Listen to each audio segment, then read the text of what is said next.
نبی صلی اللہ علیہ وسلم نے فرمایا سیخرج قوم من امتی، میری امت میں لوگ نکلیں گے یتجارا بہم تلک الاہواء، یہ بدعات یہ افکار ان کے اندر اس طرح سرایت کریں گے جس طرح کما یتجارا الکلب بصاحبہ، جس طرح کسی شخص کو پاگل کتے کی بیماری لگتی، پاگل کتا کاٹ لے تو ایک دم اس کا جسم پورا متاثر ہو جاتا ہے اور وہ کتے کی طرح بھونکنا شروع کر دیتا ہے، کاٹنا شروع کر دیتا ہے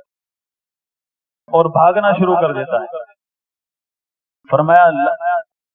لا يبقى منه عرق ولا مفصل الا دخل، اس شخص کے اندر نہ تو کوئی رگ خالی رہے گی نہ کوئی جوڑ، سب جگہ جگہ جگہ یہ افکار داخل ہو جائیں گے، جگہ جگہ۔ تو وہ شخص جو محمد رسول اللہ جس کے نام اعمال میں تھا لا الہ الا اللہ محمد رسول اللہ، یہ کس طرح کام آیا اس کے؟ ہمارے لیے اس میں سبق ہے کہ ایک تو ریاکاری کی حد تک بھی شرک سے بچنا ہے، دوسرا محمد رسول اللہ کا تقاضا ہے کہ گناہ ایک الگ چیپٹر ہے، لیکن بدعت جو ہے اس سے ہر حال میں بچنا ہے۔ بدعت یوم تبیض وجوہ وتسود وجوہ، ابن عباس رضی اللہ عنہ فرماتے ہیں اس آیت کی تفسیر میں جہاں کفار اور منافقین کے چہرے سیاہ ہوں گے انہی کے صفوں میں اہل بدعت جو 72 فرقے سب وہیں کھڑے ہوں گے، اور اہل سنت ان کے چہرے سفید ہوں گے۔ احمد بن حنبل رحمۃ اللہ علیہ سے پوچھا گیا اہل سنت کے بارے میں، اہل حق کے بارے میں، تو انہوں نے وضاحت کی ان لم یکن اہل الحدیث فلا ادری من ہوں، اہل سنت بننے کے لیے علماء اہل حدیث سے علم حاصل کرنا ہوگا، علماء اہل حدیث۔ میں نے قاتلین عثمان رضی اللہ عنہ کا ذکر اس لیے کیا ہے، ہمارے ہاں بہت سارے لوگ جو سید مودودی وغیرہ کو امام سمجھتے ہیں اور پھر لوگوں کو کے سامنے اہل حدیث بن کر آتے ہیں۔ ان لوگوں سے جب ہم بات کریں گے جو مودودی صاحب کے لوگ ہیں، ہمارا انداز اور ہوگا، ہم اپنے اہل حدیثوں سے بات کر رہے ہیں۔ اہل حدیث کے منبر پر اہل حدیث کے اندر کوئی شخص کوئی اجازت نہیں ہے کہ وہ مودودی ہو یا مودودی سے متاثر کوئی شخص ہو اس کو کی تبلیغ کرے، کیونکہ مودودی کے افکار اسی گروہ سے ملتے ہیں جنہوں نے سیدنا عثمان کو شہید کیا۔ محمد رسول اللہ کا تقاضا ہے کہ جو کچھ بھی رسول اللہ صلی اللہ علیہ وسلم نے بیان کیا ہے اس پر ایمان لانا ہے، تصدیق کرنی ہے، تصدیقہ فیما اخبر۔ لیکن یہ لوگ رسول اللہ صلی اللہ علیہ وسلم کے معجزات، رسول اللہ صلی اللہ علیہ وسلم کی پیشن گوئیوں کا انکار کرتے ہیں، پھر کیسے یہ محمد رسول اللہ اس کے کام آئے گا جو نقش قدم پر چلتا ہو ان اہل بدعت کے، اور پھر تمنا کرتا ہو کہ وہ محمد رسول اللہ اس کے کام بھی آ جائے۔ اہل سنت بننے کے لیے علماء اہل الحدیث اور اہل سنہ کے اصولوں پر چلنا ضروری ہے۔ اگر ایک آدمی ملاوٹ کرے گا سنت اور بدعت کی، محمد رسول اللہ کے تقاضے کے خلاف ہے۔ محمد رسول اللہ جو کلمہ طیبہ کا دوسرا حصہ ہے یہ اس کے کام نہیں آئے گا، بلکہ وہ اپنے آپ کو بھی اور دوسروں کو بھی دھوکہ دے رہا ہے۔ یہ اس شخص کے لیے بات ہے جو مسلک حق اہل حدیث سے محبت کرتا ہے، جو چاہتا ہے کہ میرا شمار اہل سنت میں سے ہو۔ اس کو چاہیے کہ وہ دونوں باب میں لا الہ الا اللہ اور محمد رسول اللہ دونوں چیزوں میں محتاط رہے، تاکہ اس کو اس کلمہ طیبہ لا الہ الا اللہ اور محمد رسول اللہ کا فائدہ ہو، اور اس کا فائدہ اس وقت پتہ چلے گا جب قیامت کے دن ترازو لگے ہوں گے۔ حوض کوثر پہ پانی پینا نصیب نہیں ہوگا اگر کسی شخص نے محمد رسول اللہ کے بارے میں تساہل سے کام لیا، اہل بدعت کے منہج کو اہل سنت کے اندر شامل کرنے کی کوشش کی۔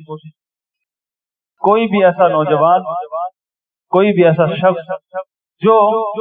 اس بات کے ساتھ مخلص ہے کہ میرا شمار ائمہ اہل سنت صحابہ کرام تابعین تبع تابعین میں سے ہو، اس کو چاہیے کہ وہ اس قسم کے لوگوں سے دور رہے، اس قسم کے لوگوں کی کتابوں سے دور رہے، چاہے وہ قرآن کا ترجمہ کیوں نہ ہو۔ سعید بن مسیب، ابن سیرین کبار تابعین ہیں۔ کسی شخص نے کہا بیزتی نے قرآن سن لو مجھ سے، انہوں نے کہا نہیں۔ کسی نے اعتراض کیا قرآن سننے میں کیا حرج ہے، انہوں نے کہا